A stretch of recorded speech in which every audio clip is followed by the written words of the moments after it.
You're listening to Open Mic with Coley Bryce, and it is my honor and distinct privilege to be with the man I affectionately call the maestro, Mr. Steven Lusardi, who is literally part of the genetic foundation of the Sound of Asbury Park. If you walk down that boardwalk and you look at that plaque, that name's up there with some other greats, and I've had a unique honor to play with him and his son over the years in the various constellations of my band, the New Age Blues Experience, and as an aspiring musician for life, this man's going to forget more than I'm ever going to know. So it's been quite an honor and privilege to play with him. And we just wanted to take a moment to document a portion of his story and some of his favorite recollections. Steve, thank you so much for inviting me into your home today. And, thank you for everything you've done for this Jersey Shore music scene. A lot of people take it for granted, and it well, I'm going to let you do the talking. What is your perception of how this whole Jersey Shore sound and scene started and evolved from? Well, first of all, thanks for putting me on the air here. And where's the cameras at, though? I don't see any cameras here. They're hidden. Oh, they're hidden? Yeah. Oh, okay. You hid them before I got here. Yeah. Okay. I'm just kidding, of course. The scene for me, it actually started through my picture on the wall here. My father, Lou, my dad, he was in the Marine Corps, and he worked at the Asbury Park Post Office. He was a letter carrier. And it got to be when I was, I think, starting freshman year, he was wondering what I was going to do in life. He was looking ahead to if I got married one day, and what would I do for a job. And at the time, my dad delivered mail during the day, and he played drums at night. And I got a picture here somewhere. Yeah, he's playing down there on the picture. And he wanted me to get involved in piano, because at 105 pounds, I was not a sports player. I didn't care much for sports. Well, being 105, I never got picked for anything, but that's okay. I made up for it in the fact that my dad knew the goings-on in Asbury Park, and he knew about Tommy Tucker. Tommy Tucker was my first teacher. He taught right by the railroad tracks on Cookman Avenue, and I was with Tommy, learned how to read, learned some chords, learned a lot of chords. And then about 6 months later, there was another teacher on Main Street in Cookman Avenue, Tony Pence. I did some piano work with him, and I started getting involved with some, some of the better chords and the substitutions and some of the, the pentatonic scales and stuff like that. And I caught on very quick. And I took from those two teachers for about a year. I would take a bus from Belmar to Asbury Park, Coast City. That was the name, Coast City bus. But every time I took a lesson, like at 4:30, 5 o'clock, I would leave the lesson and I wouldn't get on the bus right away.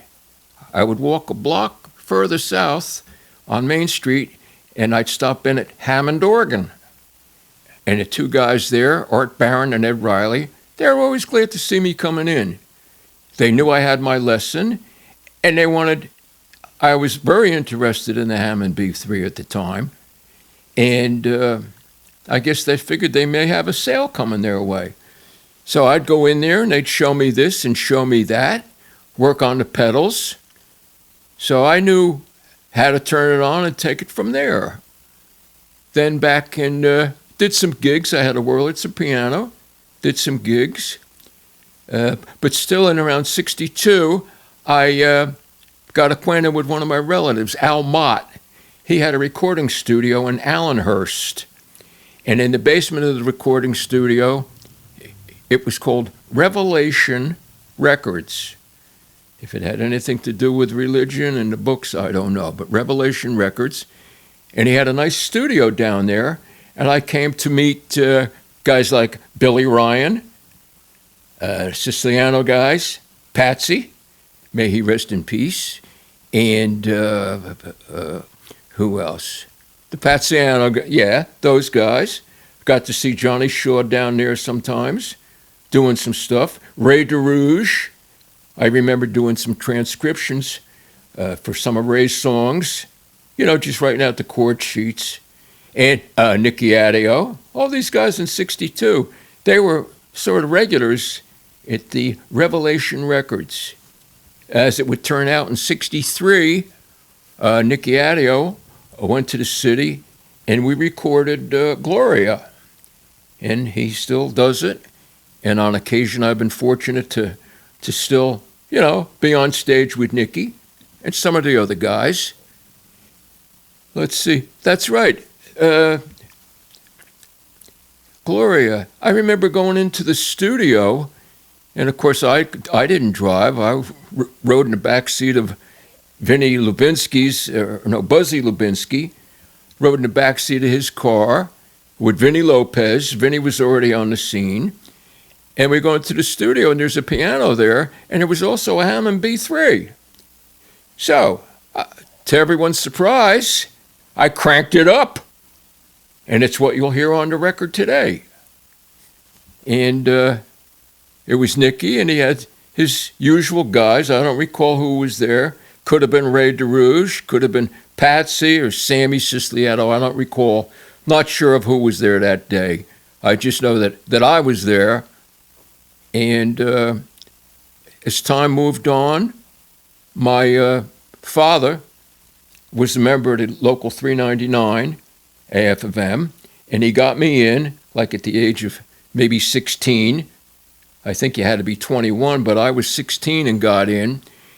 And he wanted me to start knowing some of the older guys and start knowing some of their material, so I'd be ready in case I got a call to go out. And when they put the actual directory of members from Local 399, they listed all the piano players, and there was about 10 names of organ players. And I recall one guy's name was listed, Jimmy Fay. As it would turn out, I went to his funeral about 2 weeks ago. I paid my respects. Jimmy had worked at the Stagecoach on Route 35 in the Neptune Asbury area there. My dad knew Jimmy, and Jimmy was playing B3 with a sax man and drummer. And my dad and I went in there, and all of a sudden, I'm being called to the bandstand. Jimmy let me sit in. I did about 30 minutes just working with the sax and drummer, and it was a big highlight, man. There's a lot of guys who were very helpful for me coming through. So I had already started to go on a different road, although I did spend some time with a band working the Belmar Canteen.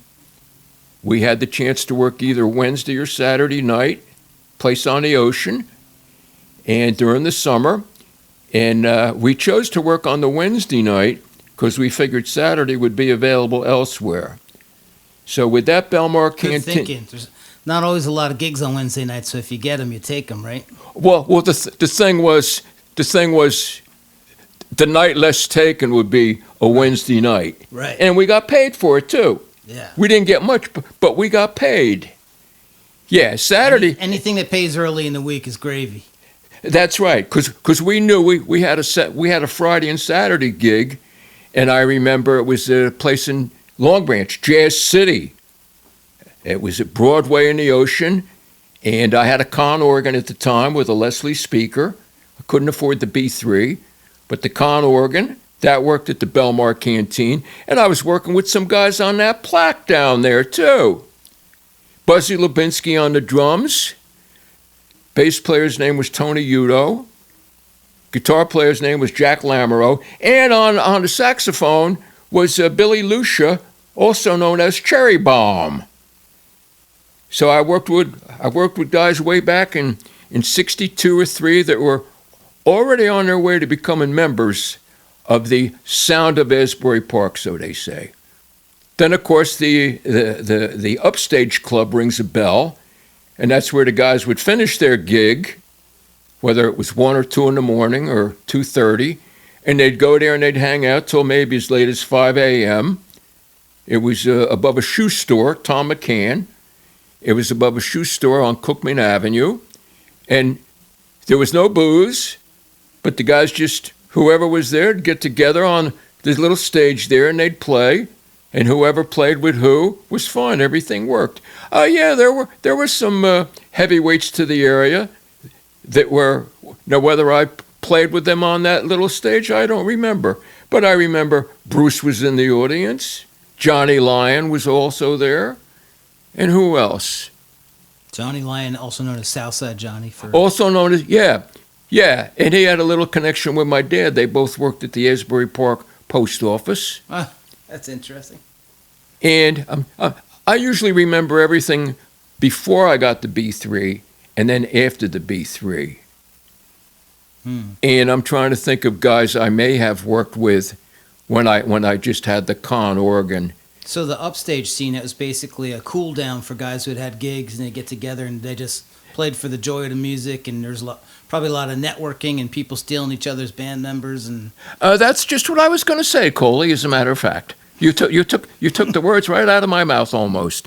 Yeah, it was an after thing club, but it was all good intentions, trying to see who's doing this, who's doing that, what key they're doing it in, who had the chops. But they were always... Everyone was on an intel mission. On a what? On an intel mission. Intel. They were trying to see if they could steal this guy remotely, or who's the best at this, or who's the best at doing that. And the cream usually rose to the top very quickly at the upstage, because back then there was a lot of musicians in this area. Fortunately for me, there was only 2 or 3 keyboard players. And I had my con organ with a Leslie 122. So I'd always get calls for work. And I could get around playing the piano. So I'd get calls for some solo work. I did a lot of solo work for St. Rose High School. They'd have a thing here, and I'd come in and either play piano at the gym. That's right. I remember in high school doing a spaghetti dinner at the St. Rose gym for the junior class or who knows what. And I remember, I think I walked from my home on 8th Avenue in Belmar. I walked there, and when I got to the gym, I made sure, my dad and I had dropped I had a Wurlitzer piano, and I remember I go to start the Wurlitzer and everything, and I had left my book bag of music at home. So I certainly didn't have time to go home and get it. I was right up the street. I just started playing, and it was magic, man. It was like I had my music book in front of me. I was just playing these songs as if I was looking at the music. I think... like a photographic memory. I don't know if it was photographic. Or it had just become part of you by then. It had become, between having 2 good teachers, and being at the stagecoach, just going on stage with no music, playing with Jimmy Faye's band, that helped out a lot. Just going, just free flying it, man.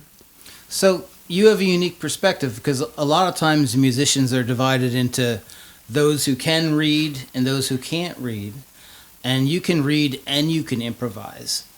What do you think's that balance for you between preparation and improvisation? It seems like you need both.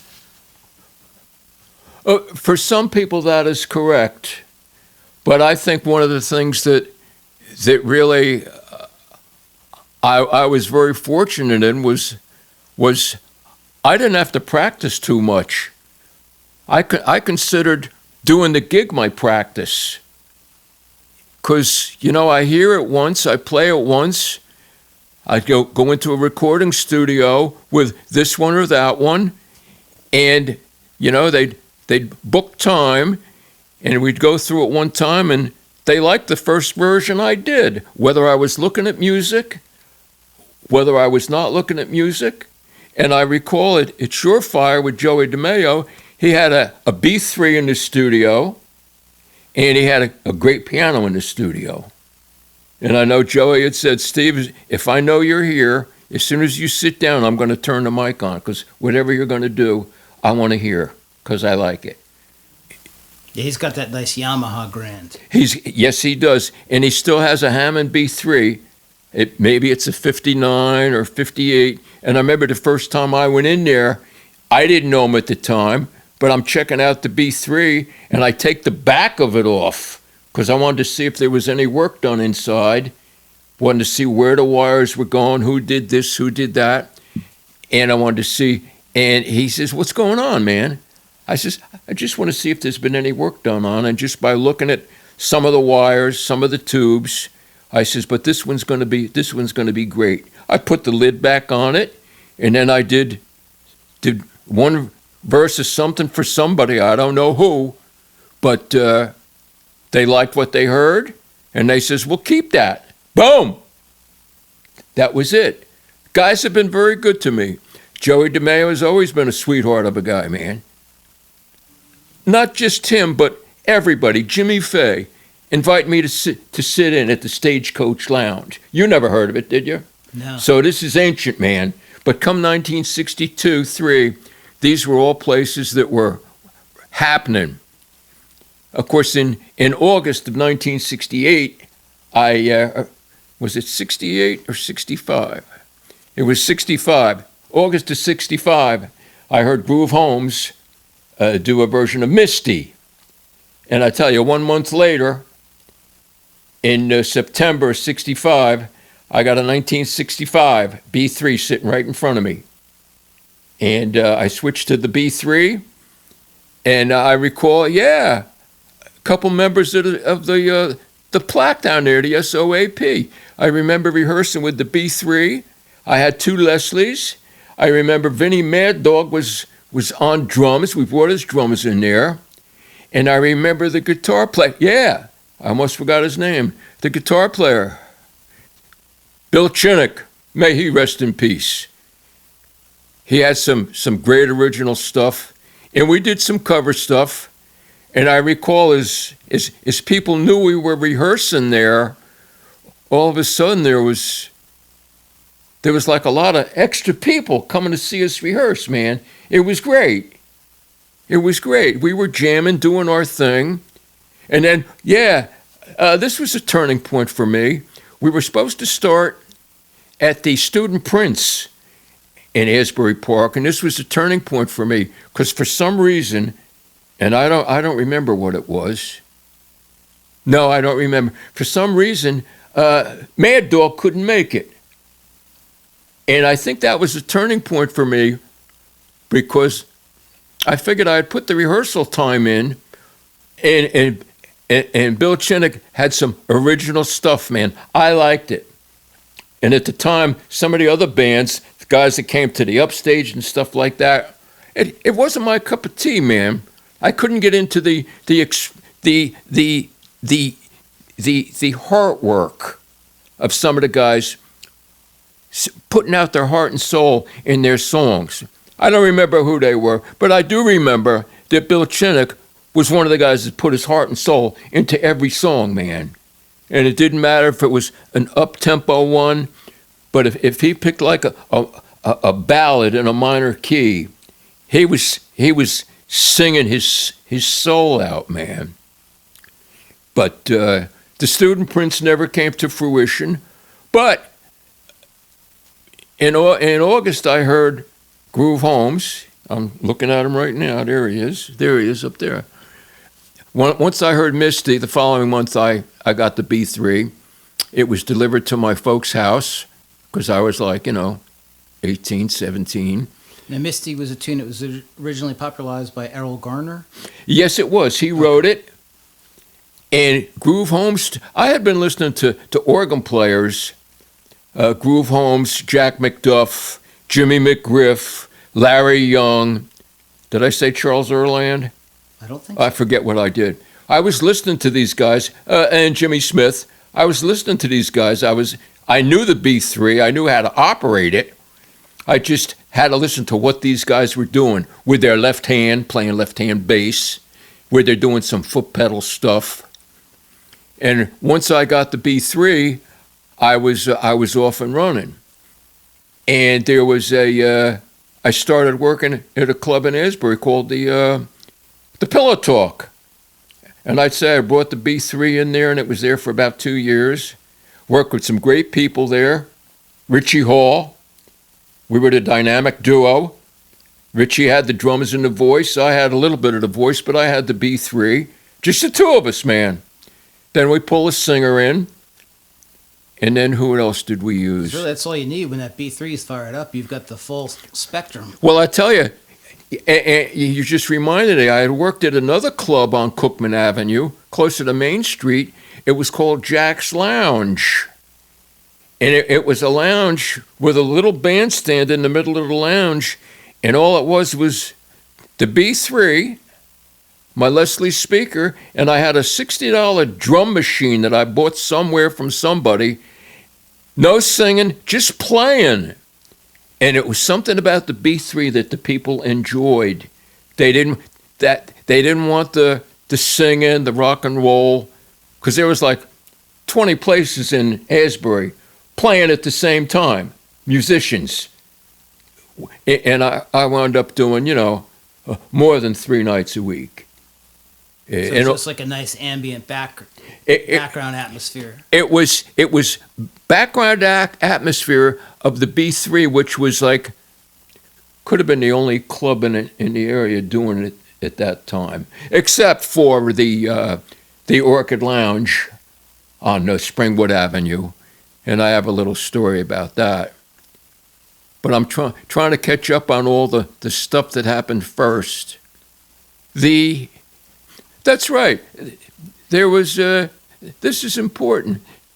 The Pillow Talk got a very nice mixture of clientele, and at a point, Richie and I came up with having a girl singer. And Susan Hall worked with us. She was the third on the bandstand. Then there was another Susan Shaw worked with us on the stage. And as a trio, man, the people loved what we were doing.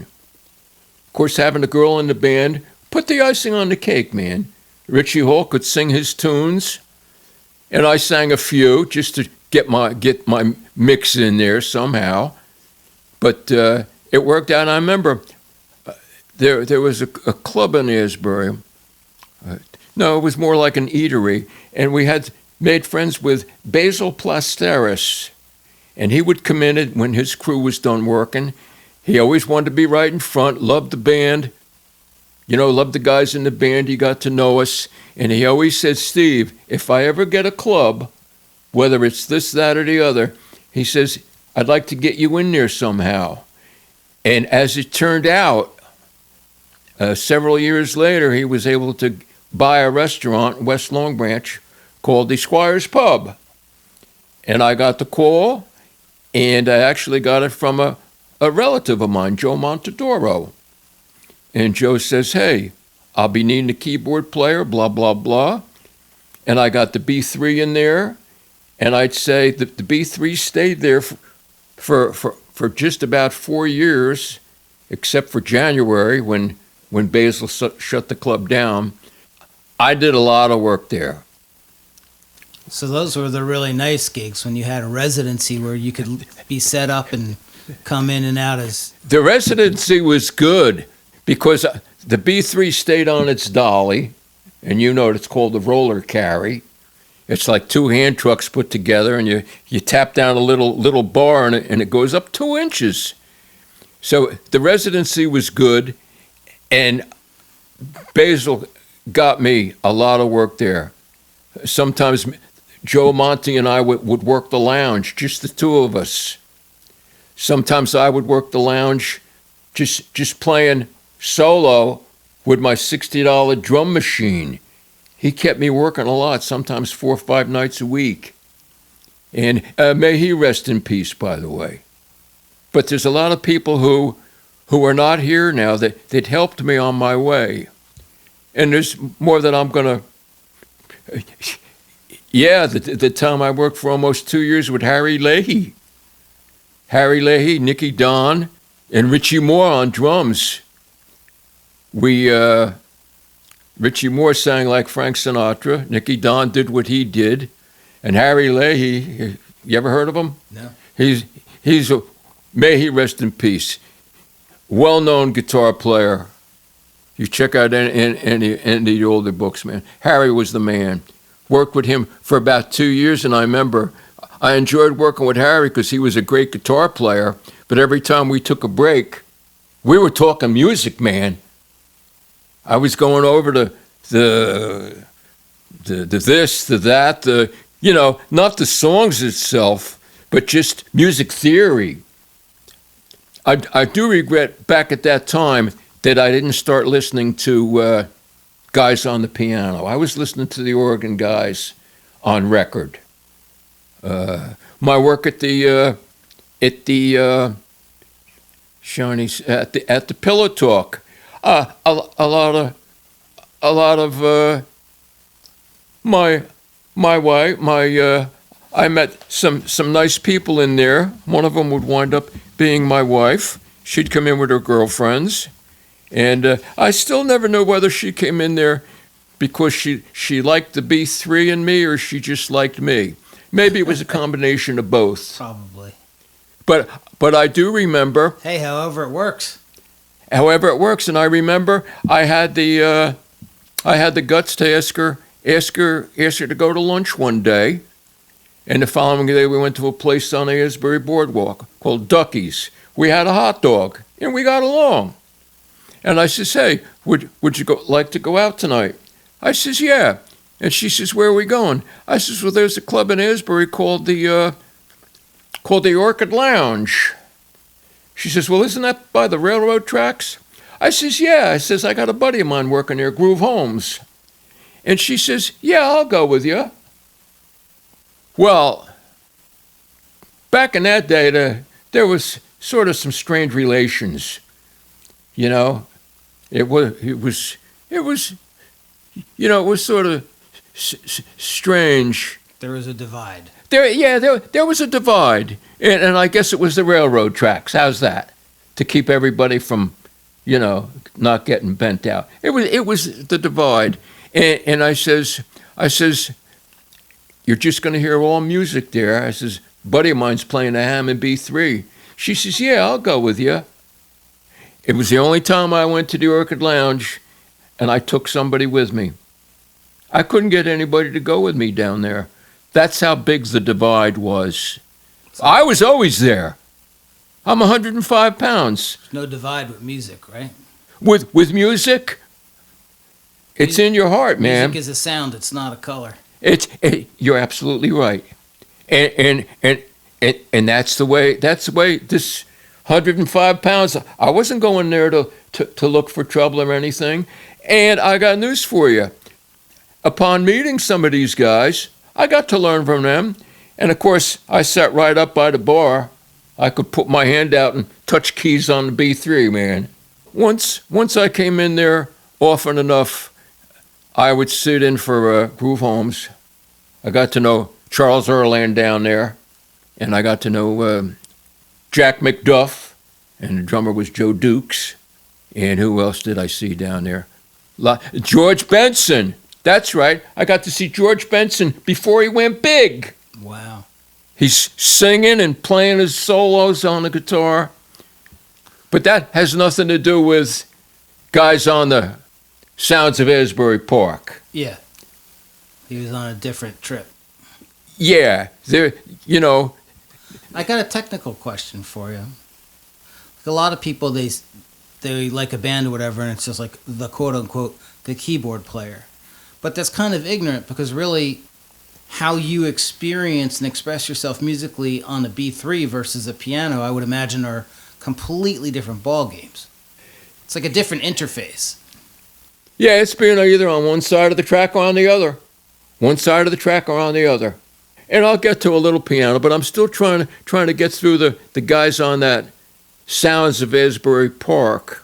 And I touched on some of the names.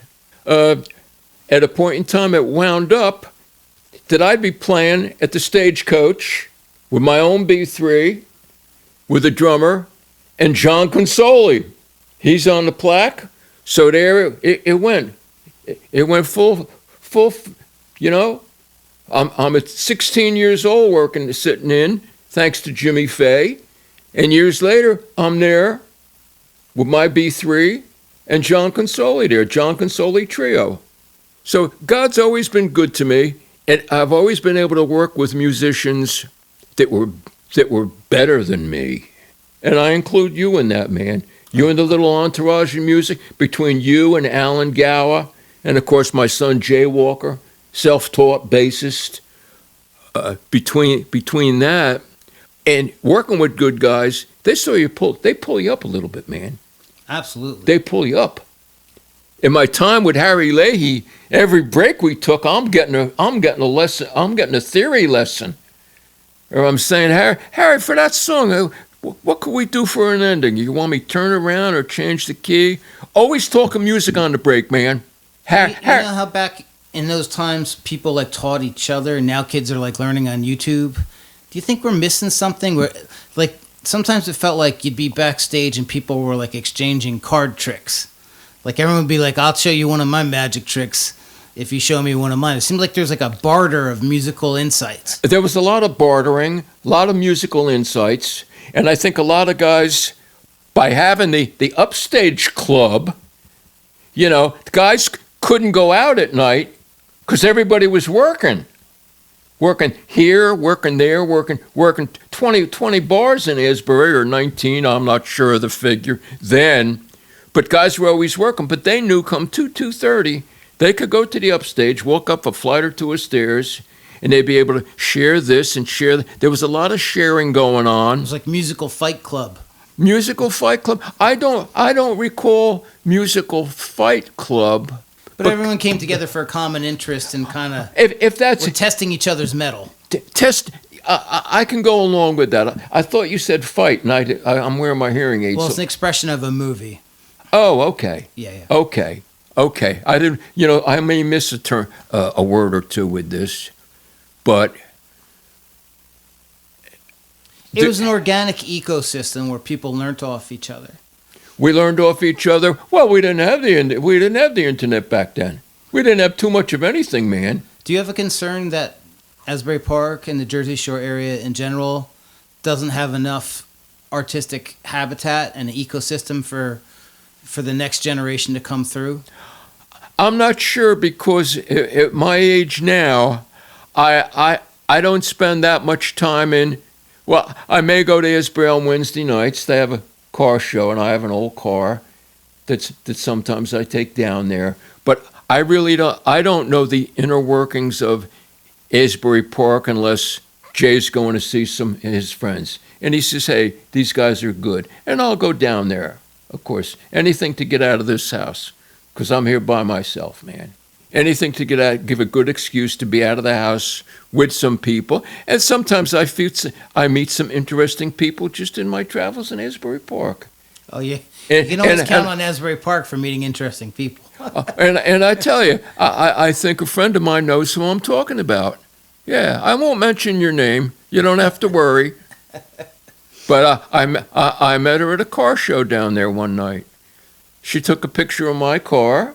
And then I saw her get into her ratty, whatever it was, and I took a picture of his car, or of her car, and it led to a nice conversation. Yeah, Asbury's been good to me, man. I made a lot of money there. Money wasn't that important now, but now it seems that it's as important as breathing. It hasn't gotten any easier. It hasn't gotten any easier. Yeah. And some of the guys, they're all doing 3-hour gigs. Back in the day, we were doing 4-hour gigs, if not 5-hour gigs. Today, it's a 3-hour gig, but they're not making the money they used to make. There came a time... Well, that's the problem. They are making the money they used to make. The pay hasn't gone up. Oh, yeah. There came a point in time where the DJ came onto the scene, and I was working with a trio. As a matter of fact, I don't remember the guitar player. I remember the drummer was Tommy Dragonetti. Yeah, I worked with him for maybe 10, 15 years, and I was playing a Yamaha DX7 2FD. I still have it. It did every gig for 15 years. It was great. Tommy was the master of the percussion, man. He was. I worked with all good drummers, man. Frank Canella, Richie Hall, Buzzy Lubinsky, the first drummer, and then Vinny came along. I did some retro steel mill with Vinny, with the B3, and I forget. He used John Galella on guitar, and who else did I don't remember? Eddie Piersanti on bass, and he had another keyboard player in the band. You're gonna have to. I apologize. I can't remember your now, but maybe in 3 minutes I will. Alan. I think it was Alan something. I'm not sure, though. Of course, in talking about Revelation Records, I have to pay high homage to Ray DeRouge. May he rest in peace. He, as a matter of fact, get a pencil and paper out there, everybody. Ray DeRouge. Catch him doing Wisdom of a Child. These guys back then, let me tell you, they were good. If you can catch him doing his version of Wisdom of a Child. As a matter of fact, I did some, I forget the name of the song. Oh, there's another celebrity here. He's not on my son's just coming in. He's not on the soap board yet. He'll get there. Yeah, he'll get there. Ladies and gentlemen, the legendary Jay Walker has entered the building. Yes. Yeah, okay. So I got through to the DJs, and we started losing work, so the band sort of went its own way. I don't know whatever happened to Dragon, but what a good drummer, man. Him and I were in the pocket on every song from beginning to end. We could stop one song and just automatically, boop, right into the other, like it was. We'd go into it. Of course, it was a different song. It was in a different key. It was in a different tempo. Everything was different about it. But that's how tight it was.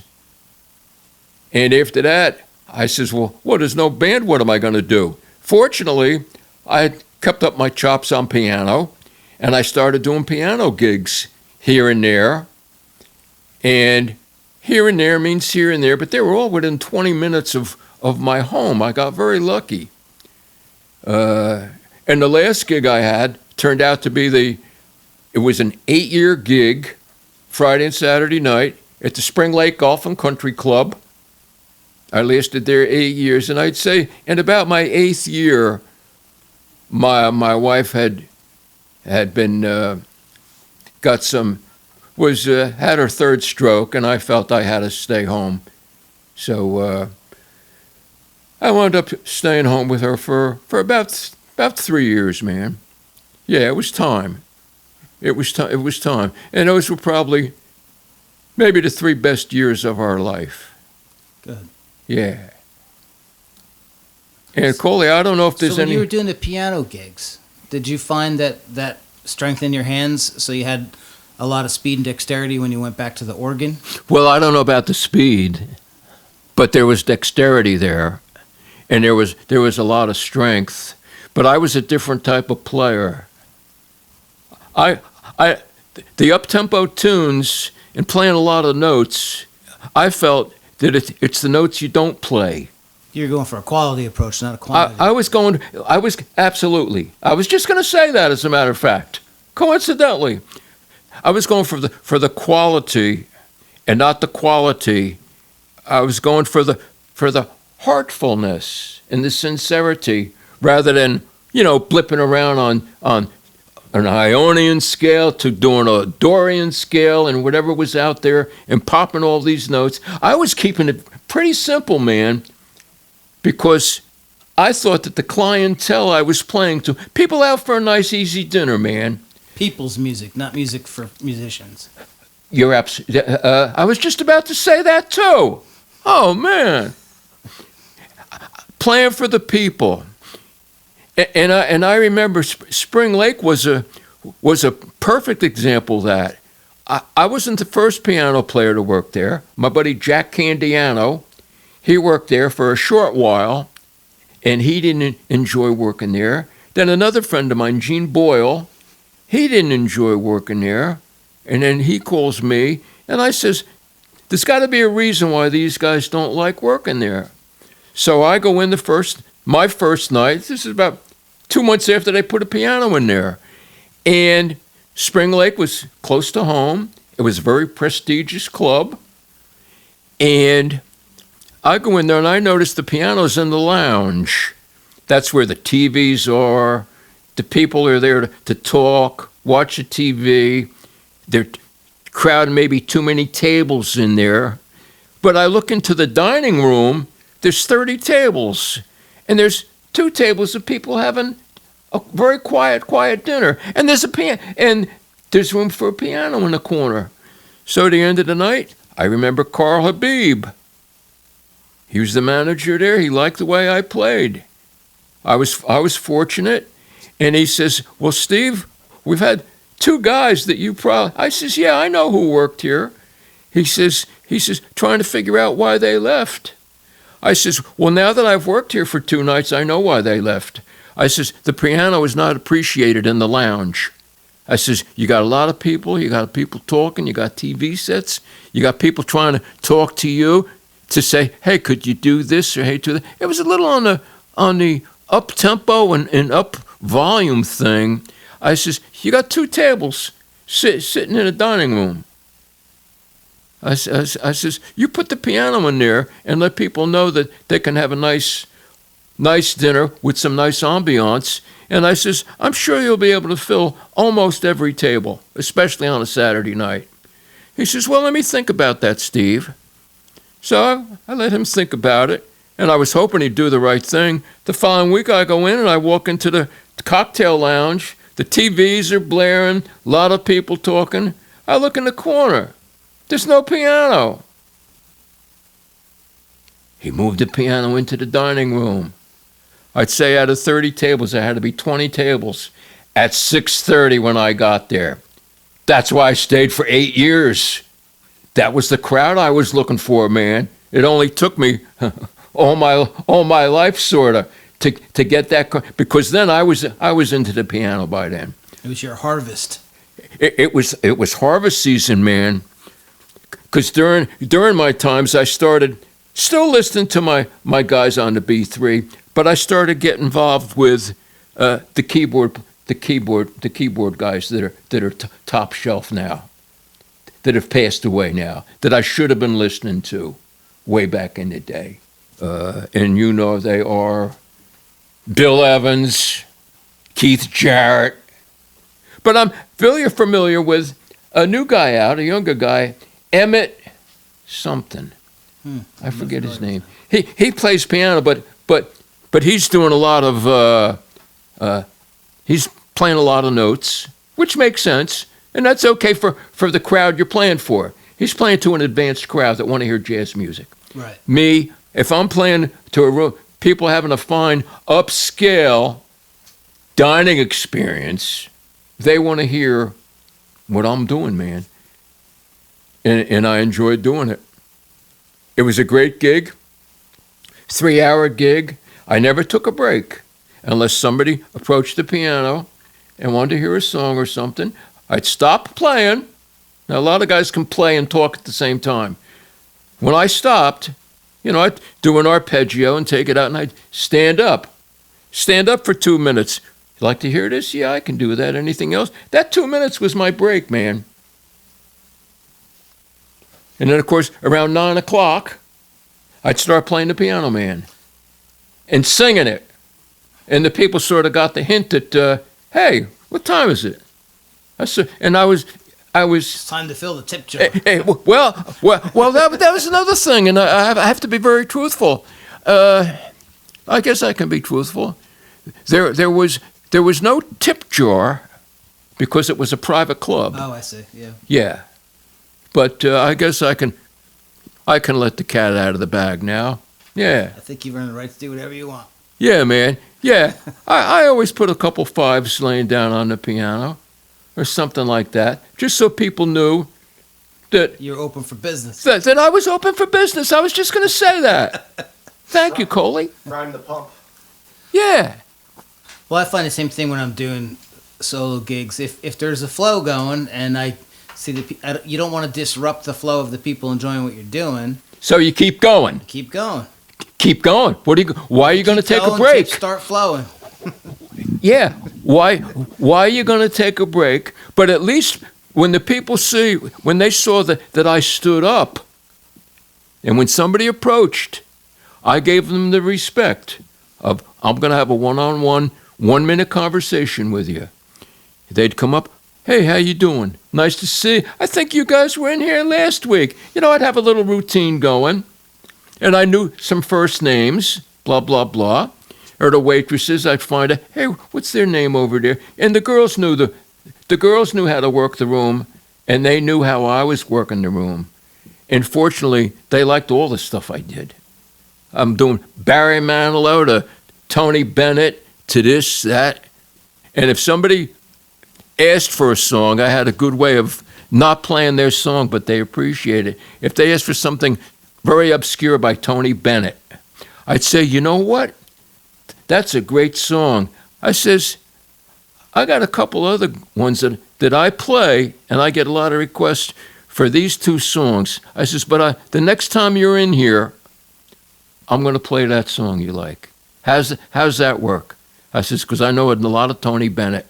And it would give me a chance to learn that song. If I knew how the verse went, well, I could play that in a couple different keys using some passing chords to get to another key, and I'd play the same verse, blah, blah, blah, change it up a little bit. But I was usually able to cover, at least at Spring Lake anyway, man. So that sounds like it was one of your favorite musical experiences and some of your most memorable gigs. What are some other highlights? I got a memorable gig going back to 1963. I'm doing a gig at Shore Regional High School, and the band I was with, it was the Cavaliers. And I remember we went on right before Frankie Valli and the Four Seasons. This is in 1963. Oh, that's glory. And How old were you? Huh? How old were you then? Well, 16, 17? 1963, I don't know how old, man. I don't know. And I remember, I didn't have the B3. The B3 came about in 65. But I remember doing the gig. We set up like... But you're a teenage boy playing for one of the most popular bands of 1963, that was that was when they did Ragdoll and Let's Hang On and all that stuff. I remember we did a half-hour set, and of course nobody wanted to listen to us. So your cool cred went to up stratospheric heights. Yes, I did. Yes, it did. We were done, and we took our stuff off the stage real quick. I couldn't believe that they sounded just like the record. They must have had one heck of a sound man or two. I remember Bob Gaudio was playing... I don't know what keyboard he was playing, man. That's a long time. And I almost forgot to mention that because that was a highlight of headlining the Four Seasons. Of course, there were a lot of other bands. I guess we could have headlined at the Convention Hall in Asbury Park. You got to play there? No, I did not. Convention Hall, yes, I did. Thank you. And I don't know if that's a highlight of my thing, but there were 4 acts went on before Soupy Sales came on stage. Oh, wow. Yeah. You ever heard of Soupy Sales? Yeah. It was phenomena that I don't know what it was about because I forgot, but I know there were 4 acts that came on, and then Soupy Sales came on. That was the thing that promoted by Al Mott, Revelation Records, the Allenhurst Studio, recording studio in somebody's basement. But I remember there was a lot of good people that recorded in that basement. I learned a lot. I filled in with a couple, doing this or doing that, just to get a tape down, just to get a tape. And I guess somebody drive me home because I was always the youngest one in the band, the youngest one. Well, that changed when you started playing with me and Jay. Well, yeah, I was a lot older. I was a lot older then. And I remember I knew you, Jay said he was working with you, and I had something to drop off to Jay. I don't know what it was. And I knew you lived on a side street in Bradley. And so I parked my car and I go, listen, I knew you were in the basement and I went to like 3 houses. So did the rest of the town. Yeah, I knew it was on the such and such number block. And I says, well, they got to be, I'll hear them. And I went in through I saw there was a little kid outside. I don't know who it was. I says, the band down there? Yeah, I remembered. I gave Jay what I had to do. And I says, didn't mean to disrupt you. I says, oh, you got a keyboard here? And you said, yeah, why don't you sit down and do a song or two? So you told me some chords, blah, blah, blah. And the next thing you said was, you're in the band. And it worked out very well, man. I remember doing some nice boardwalk gigs in Asbury Park and seeing some friends of mine. And when they'd see me there, they would freaking flip out, man. The sandwich shop, we worked there. Yeah. I'd see people, right or I'd say, hey, how you doing tonight? How are things in Avon? They didn't know who I was, man. It was great. It was great.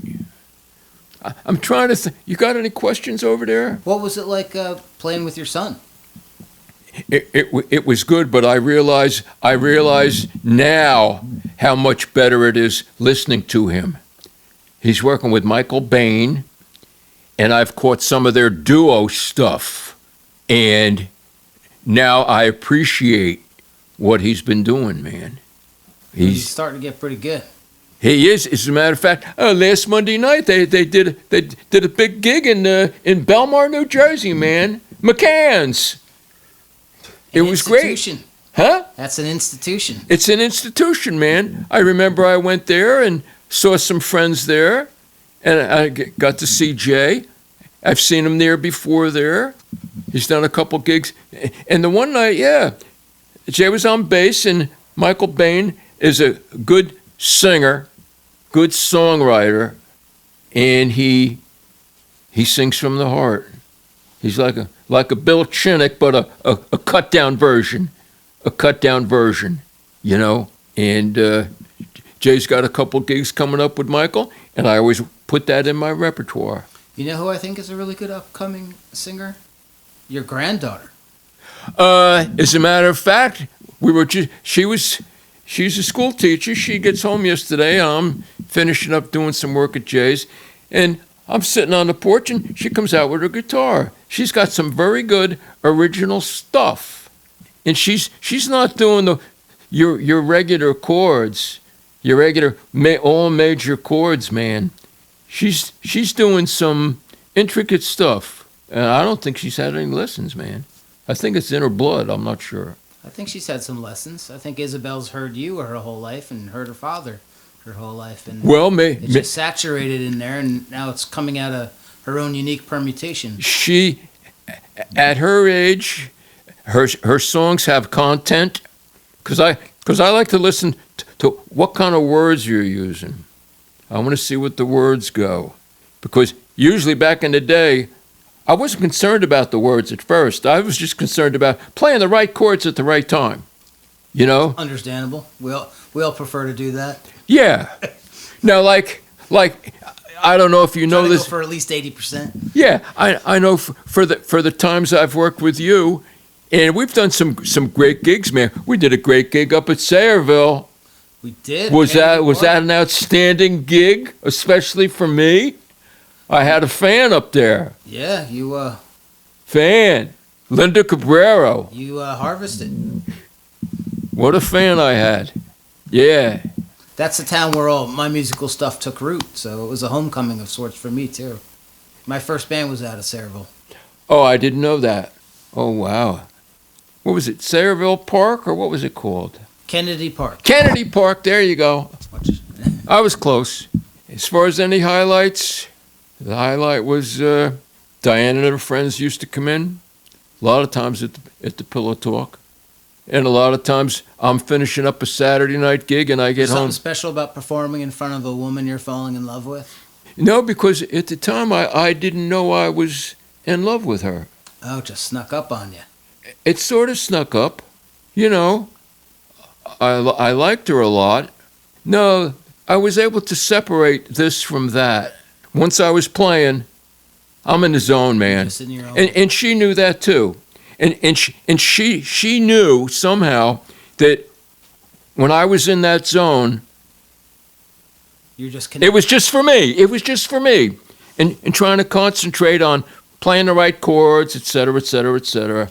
You know, gigging with the band. Once you're in that zone, it's when I take a break, then I'm in a different zone. But I tell you, a lot of the guys I used to see at the Orchid Lounge, they would in turn come down to the Pillow Talk. They crossed those railroad tracks. Oh, that's cool. And now the fact that they took a break and got in their car and they came on down the street to hear me, Groove Holmes, Charles Erland, who else was there? George Benson. I know he didn't make the trip. I would have remembered that, man. It was great. And the fact that the first night date I went on was with Diane to the Orchid Lounge, which was across the tracks, was, I'm saying, this girl's a keeper. I didn't have to go into the club by myself. This girl's a keeper. And the rest is history, man. And at this point, I have no sad tears. All my tears are tears of joy. Tears of joy now. Gratitude. Gratitude. Thankfulness.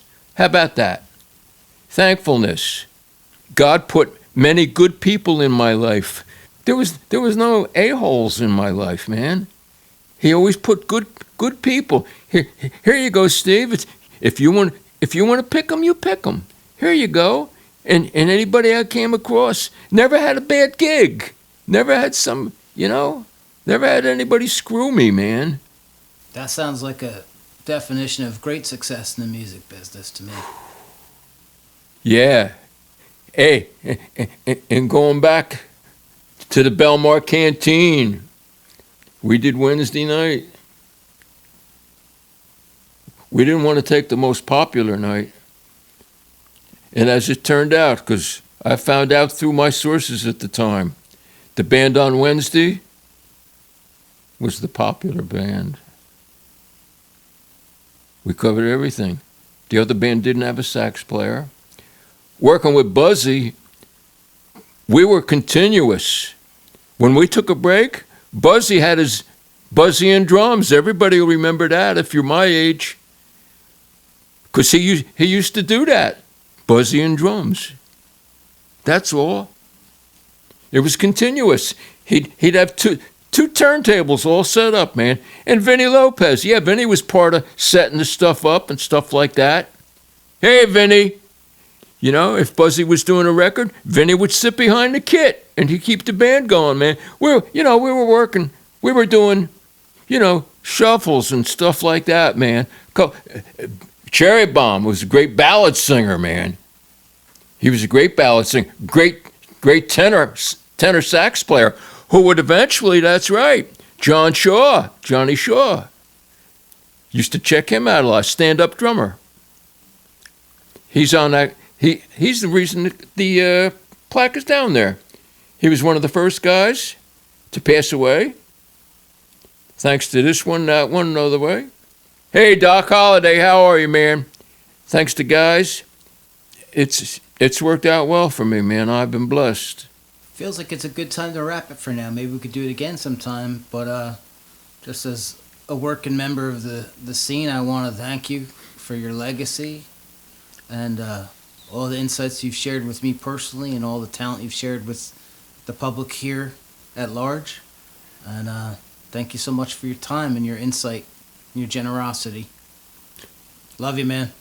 Love you too, Coley. Thank you for the kind words.